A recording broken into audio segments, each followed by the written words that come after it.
The furnace is choosing violence as usual today.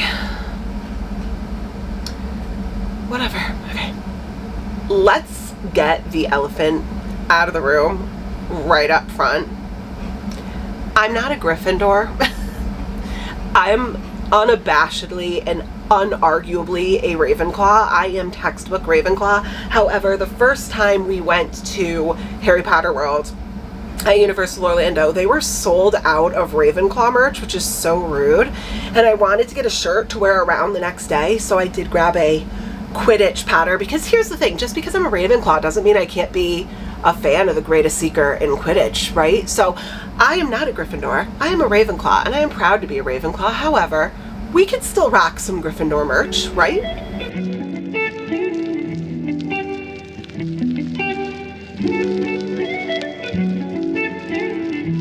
Hi guys, and welcome back to another one. We are doing a video that you guys have been requesting, and I have sworn up and down to you guys that I'm going to get better about staying on top of, and that's my wrap-ups. And in the last one I talked to you about how I don't really think, in my opinion, that I read like enough books to do a wrap-up every single month, because I average between like 6 and 8, but that doesn't mean there aren't some months where I don't only get around to like 4. So I don't want to do an entire wrap-up video just like briefly discussing 4 videos. I just don't think that's enough to keep you guys like it to be worth your time, you know what I'm saying? So I did promise that I was going to do one like bi-monthly and maybe combine like 2 or 3 months of wrap-ups. So that's what we're going to do today. The last one I did was my December through March wrap-up. So this is going to be April through June. So let's jump right into it. This is my stack for April. I did read 1, 2, 3, 4, 5, 6, 7, 8 books in the month of April. So let's get right into it. Right off the bat, I'm gonna say, if you are watching this video to get like in-depth synopses of these books, this is not the video for that, because I read 90% of books in challenge videos and different like video reading vlogs on this channel, and that is kind of where I go really into my thoughts. For this video, because we have so many books, like 3 months of books to discuss, I'm really just going to give you my star rating and like a couple of basic points and like basic thoughts. So if you want more in-depth information about each specific book, just comment it down below and I can either link or tell you which video my more expanded thoughts are in. But for right now, this is going to be really brief. So I started the month of April by reading The Assassin's Blade by Sarah J Maas, and I gave this 4.5 stars. This is, I mean, how I chose to start my Throne of Glass journey. I think one of the hot button issues in the Massiverse is where you start Throne of Glass. This book can either be read first. I think Sarah J Maas herself suggests that this be read 3rd. I know some other people read it 4th, but the reason why you could kind of shift this around is this is kind of like a prequel of short stories that's basically, in my opinion, just giving you a little bit of background like of Celaena Sardothion's prior life before Throne of Glass. I chose to read it first because I talked to a couple of my friends who are done with the Throne of Glass series, and they read it first and said that it really added to the experience for them. However, you could read it 1st, 3rd, 4th. Do with it what works for you. Like I said, Sarah J Maas suggests you read it 3rd, so if you want to do it with the way, you know, the queen, the author herself says to do it, read it 3rd, but I really enjoyed this. I think there's like 5 short stories in here. The book is broken up into different sections of short stories. 1, 2, 3, yeah, 5. So there's The Assassin and the Pirate Lord, The Assassin and the Healer, The Assassin in the Desert, The Assassin in the Underworld, and then The Assassin and the Empire. And each of the little short stories kind of gives you a different area, a different section of Celaena's life and what made her who she is when you jump into Throne of Glass. And I really, really enjoyed this. So 4.5 stars. Then I jumped into Heartless, which is the 2nd book in the Chestnut Spring series by Elsie Silver, and I gave this a 3.75 stars. Considering Flawless was like pretty close to a 5-star book for me, this was a pretty significant step down, and I believe this is Willa and Cade. Is it Willa? I think it is. Yeah. I just didn't love them as much as a couple. Like, they were okay, but I just wasn't as connected to them as a couple. I know Willa comes on to be essentially a nana. a nanny for Cade's son. And there was something about their dynamic I just wasn't 100% in love with. And I remember ranting in this video about how repetitive this writing was, and it really, really irritated me. So 3.75, I have since moved on in the series. Like I said, Flawless was a lot better for me. I have read one other book that we'll discuss a little bit later in this video, and it does go back up. But this one was so far the floppiest of the series, but still a 3.75, which is a respectable rating. I have to go and move the fan so that it's blowing on me because it is hot. Hold on one second. Sorry guys.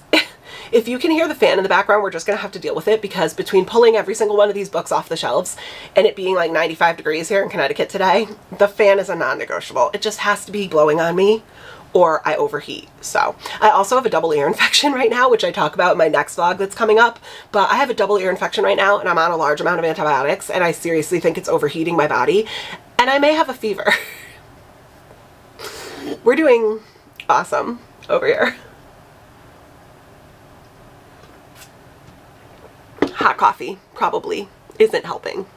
After Heartless, I jumped into The Revenant Games by Margie Fuston and gave this a 4-star. I did really like this. This was like a witch and vampire story with a little bit of like a Hunger Games trial. It was good, very YA, but very good.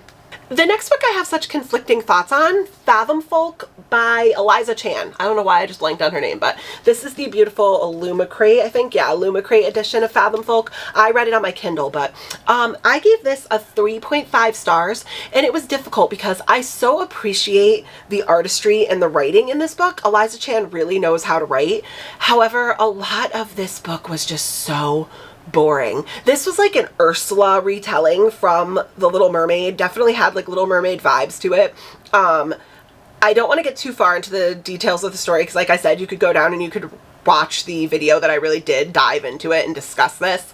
But I think the overwhelming downside to me was it just got very, very slow at parts to the point where I was like, oh, I was like tempted to kind of skim through. But I didn't dislike it as much as a lot of people do. So 3.5 stars. Well, I guess once again, still pretty solid, but I think this might have been the lowest book I read in April. Next, I read The Firekeeper's Daughter by Angeline Boulley, and I gave this a 4-star. Overall, this book was so good. This book it takes place on a Native American reservation, and it follows a girl who's trying to basically crack the mystery of a bunch of unexplained deaths that have happened because of a drug that's going around the American Indian reservation she lives on. And I loved the writing. I loved the story. I did like our characters. However, what took it down a star for me was some of the white man bad syndrome that this kind of had that really just turned me off to the book. I just didn't enjoy those sections. So I think this kind of was written for an audience that just had different views than I do, and that is fine. There is a book and an audience for everyone. So overall, I would say go ahead and pick this up and read it. However, just like keep in mind that if you're like me, there's going to be parts where you kind of roll your eyes, but overall, great writing, great story, very good book. The next book was actually our Homey and Homely book club for April, and that was Happily Never After by Miss Lynn Painter, and I gave this a 4-star. This was very cute, and this is actually Lynn Painter's spicier work, so this is definitely more of her adult work, more than her like what is it, Better Than the Movies and stuff like that is pretty YA. This is more of her adult work, and I did like this. 4 stars. I do find the banter to be just a bit cringy and some of the characters to be just a bit unbelievable at times, but the story was cute and fun and the banter was decent. Then I picked up Kingdom of the Wicked by Miss Carrie Maniscalco, and I gave this a 3.75 stars. Honestly, I might even increase it to a 4 now that I'm kind of thinking back on it, because I did really enjoy my time with this, and I certainly enjoyed it more than like Fathom Folk or Heartless. However, I just felt that the book was too long. I felt that another round of editing probably would have done well with this book, and you probably could have cut out like 50 to 100 pages because sometimes it just got a bit needlessly wordy, and it took me out of the story. But overall, 3.75 stars, and I'm definitely continuing the series. I want to see what happens in book number 2, so that's a good thing. I can't believe I made this mistake. I don't think I realized this was in the month of April, but remember when I said that I thought Fathom Folk was my lowest rated book of April? It wasn't. This next book I discussed was my lowest rated book of April, and it wasn't even a close call. I still think about this book, but not in the good way. I still think about it in a way that it raises my blood pressure every single time it enters my brain. I really honestly think that I might lower my star rating from a 2.5 to like a 1 because it infuriates me that much. And that is Falling by TJ Newman. I hate this book. Don't like it. The more and more I think about it, I'm not even quite sure like what I really liked about it. And I'm not going to get too much into it because I ranted about it once again in the video that I did reading this, but the basic reason is because it was boring and it made excuses for radical terrorism and asked you to sympathize and empathize with terrorists that kill thousands of people. Don't love. Not for me. In a polite, respectful, with all the love in the world, no thank you. Next up we have our stack for May, and these are the physical ones I read, but I read a couple on my Kindle, but for right now this is our physical stack for May, so let's get into it. I started off May doing my 24 hours of reading by the ocean at my father's place in the Cape. My battery died, but like I was saying, so we basically go twice a year. We go once in April to open the busy peak season and then once in October to close before the winter. So I started out in Cape Cod reading Powerful by Lauren Roberts. This is the second book in the Powerless series. I don't know if there's like an actual series name, but the first book is Powerless, and then this is the little like novella that goes along with it. I said in this video, but whoever made the choice in the publishing of this book to make it this ridiculously embarrassing format and size, don't love. I think we could have done better. This is like a Beatrix Potter like children's book size. Like, what is this? I remember picking this up in Barnes & Noble and just being like, what in the heck? And the lady that worked at Barnes & Noble and I just cracked up. Like, we laughed our asses off being like, who decided on this? But this is a little novel, so it takes place at the same time as Powerless, and where Powerless is following our main female character Peyton as she goes through these trials in the castle. This is while Peyton is in the castle, following her best friend Adina, I believe it's Adina, who's kind of like living life while she's in there and giving you some background on that. And I'm going to be honest with you, I forget what I gave this. I want to quote myself. I gave this a 4-star, and I said in this video, this might be like a hot take, but I think I might have actually liked this just slightly more than I liked Powerless. I really loved this. So if you've kind of been on the fence, if you've read Powerless and you're like, do I really need to read Powerful, or can I go straight into Reckless when, you know, when I'm ready, which is the second full-length book, I say definitely read this because Adina and Mac are really cute, and it's really short. You should be able to blow through it. So 4 stars. The next book I picked up in May is quite possibly in the running for one of my favorite books of all time. I think about it every day. I think about the characters every day. I think about this author every day. I think about the writing every day. Beach Read by Emily Henry. This is a 5-star book. I love this book. I love this so much. It was, in my opinion, flawless. Banter, perfect. Characters, perfect. Like, writing, like the lyrical writing style, perfect. Quotes that will make you reconsider life choices. It's so good. I am not going to give you a synopsis of this because everyone pretty much knows at this point, and also I talk about it ad nauseum in my video, but please read this book. Please read Beach Read by Emily Henry. It's so good.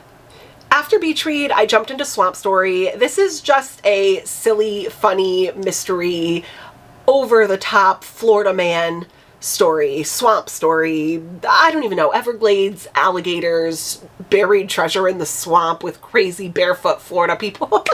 I don't know. If you're looking for like a silly, goofy mystery, this is good. It's cute. I gave it a 3 stars. Was the writing fabulous? No. Were the characters all kind of repulsive? Yeah. It was okay though. It was cute. And if you go into it with the right attitude of it being like silly and not taking it too seriously and it was supposed to be kind of comical, then I think it deserves a 3-star. Next I jumped into Spin the Dawn by Elizabeth Lim, and I gave this a 3-star as well. Once again, this is very similar to Fathom Folk. I really did enjoy the writing and I didn't mind the story, but Once again, could have taken another round of editing because I thought that a lot of this was wordy for wordy's sake. You know what I'm saying? Like some of the descriptions, like she would go on to these long tangents of beautiful, lyrical, in-depth descriptions of things, and you're like, surely there has to be a reason why she's going into this much detail, and then there just kind of wasn't one. And I also felt like she tried to do just a little bit too much in this story. Like this felt like some of these tropes and these storylines could have been broken up because this is a series. Unravel the Dawn is the next one, I think. Unravel the Dawn? Unravel the Dusk? Something like that. But it could have kind of been expanded, maybe instead of a duology, like maybe even into a trilogy, and you could have spread it out so that it wasn't quite so tropey. I don't know if that makes sense, but 3 stars, it was still solid, and I do want to read Unravel the Dusk because I'm intrigued to see how some of this stuff gets tied up. Next, I jumped into Mile High by Liz Tomford on Kindle Unlimited, and I gave this a 3.75 stars. Now, I know that this series is very beloved. However, this first book, Mile High in the series, is actually kind of hated by a lot of people because the main male character is kind of a jerk and people don't like him. I gave this a 3.75 stars, and I definitely didn't hate it. And I didn't hate the main male character. He was grumpy. He said some stuff that probably could have been said nicer, but like overall, he was just a little gruff, but he seemed like a nice person. If you understood him the way our main female character gets to know him, you know it's not serious. And also, she gives as much as she takes. So, in my opinion, if they can kind of lock horns like that, then it's fine. They're on an even playing field, if you get what I'm saying. So, she, you know, spews as much venom as he does. So, I thought that their chemistry was really, really good, and I did really like this. So, 3.75 stars. So, the Homey and Homely Book Club's book selection for May was The Bridge Kingdom by Danielle L. Jensen, and I gave this, what did I give it? I think I gave it like a 4.25 stars, a 4.5 stars. I really enjoyed this book, and I'm very excited to move forward. The writing was great, the characters were great, the spice was great, and it was a very unique world system. So as the name implies, the Bridge Kingdom, this is about a kingdom who operates basically on a chain and archipelago of islands, and they're connected by a bridge. So it's all about like the political system of defending this bridge, because if one of the bridges falls, then you have access to all the islands. So it was very unique. It was a marriage of convenience, or like a marriage of political advantage trope, and it was very good. So I am excited to read The Traitor Queen, which is the next one in the series. Then I picked up Powerless, which is the 3rd book in the Chestnut Springs series by Elsie Silver, and I gave this a 4 star. This is Jasper and Sloane's story, and it is a like friends, like a childhood friends to lover story, and I liked them more than Kate and Willa, but still not as much as the couple, what was it, Summer and I forget the main male character in Flawless, but not as much as the first couple in the series, but I still really did like this, and I liked the childhood friends to lover story. I just feel as though the female main character's background mucked up the story a little bit and got a little bit overcomplicated in her love story with Jasper, but Jasper really did unconditionally love her, so I did love it, and this series in general is very, very good. So there you go. There were our reads for May, and now let's go ahead and pick up our stack for June. Here is our stack of books for June. June was my best reading month yet, which kind of does happen. I tend to read more in the summer. I read 9 books in June, so let's talk about them. The first book I jumped into in June was a choice. It was Does It Hurt by H.D. Carlton. I have yet to find a super dark romance that I love. This was a 3 star. I haven't read, admittedly, like a lot of them, but I did read The Cat and Mouse Duet. I did read this. I'm trying to think of the other like dark romances off the top of my head that I've read, but none of them have kind of ever blown my mind. Kind of similar to like the thriller mystery genre, like just not mind-blowing for me, but they're entertaining, I guess. And sometimes you do have to be, you know, the taboo factor is what keeps you looped in, so you do have to be a little bit less discriminating with your ethics and morals in these books, but they are entertaining. And like I said, I gave this a 3 star. It was decent. It wasn't, oh yeah, it was pretty dark. It does have like a paranormal element to it, and I automatically gave this a couple of extra points because my favorite animal is a shark. I'm obsessed with them, and there is a large shark trope and shark theme in this, so that was really enjoyable for me. Next, I jumped into The Brutal Prince by Sophie Lark, and I gave this 4 stars. This was much more enjoyable for me than I thought it was going to be. This was a solid mafia romance, and I really liked it. And I know that the criticism for this is that, once again, similar to Mile High, a lot of people don't like the male main character, but I didn't mind him, so 4 stars. And in my opinion, if you're looking for a quick, easy, addictive, fast-paced mafia romance, try Brutal Prince by Sophie Lark. I really liked Sophie Lark's writing, so try it. Then I went into Barbarian Alien, which is the second book in the Ice Planet Barbarian series by Ruby Dixon, and I gave this a 3.25 stars. These books are never going to be 5 stars. That's not even what their intent is to be. If you ever find someone who's like, Ice Planet Barbarian is my favorite book I have ever written, or I've ever read, then you have to politely and kindly and respectfully give them better book recommendations, because that's not what these books are intended to be. These are just smutty, alien romance, fun, smutty time.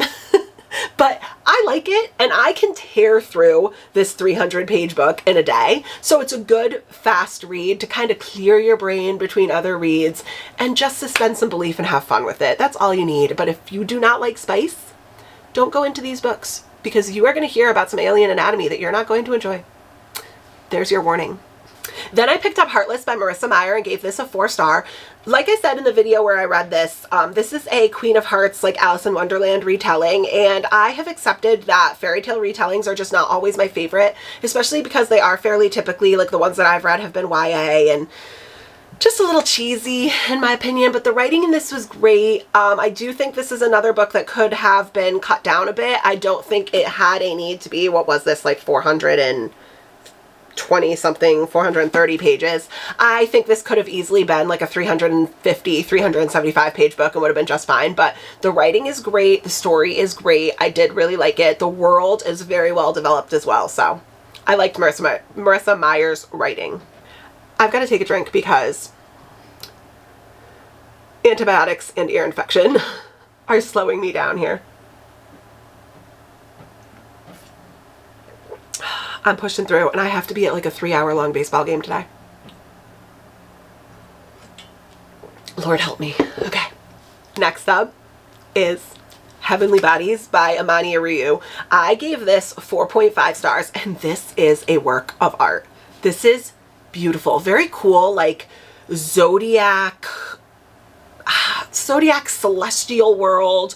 Very, very cool. Different kingdoms. It reminds me very much of the Massiverse in the world building, with the different kingdoms that are kind of battling each other, and different political systems and different weather and different climates and different time zones and different like forms of dress in each of the kingdoms, which in my opinion keeps the world very interesting. You're always meeting new characters that are different from the, I can't really describe it. Even like the map, if you look at the map in this book, let me go ahead and find it. I don't know why, but it just feels very Massiverse-y to me. But the story is so unique. I loved it. I loved the romantasy. The only thing I will say is that this did border on extreme slow burn. So if you're going to go into it, I'm not an extreme slow burn lover. This does it very, very well, but know that up until page like 430, you have seen one kiss. That's it.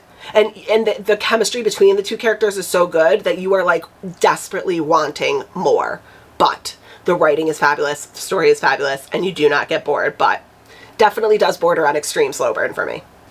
The next book was the Homie and Homely Book Club's pick for June, and that was Guild by Raven Kennedy, and I gave this a 4.75 stars. This was so close to 5 stars, so close. And like I said in the video where I like talked about my thoughts for this, I don't exactly know why I couldn't just like tick it over to a 5-star book.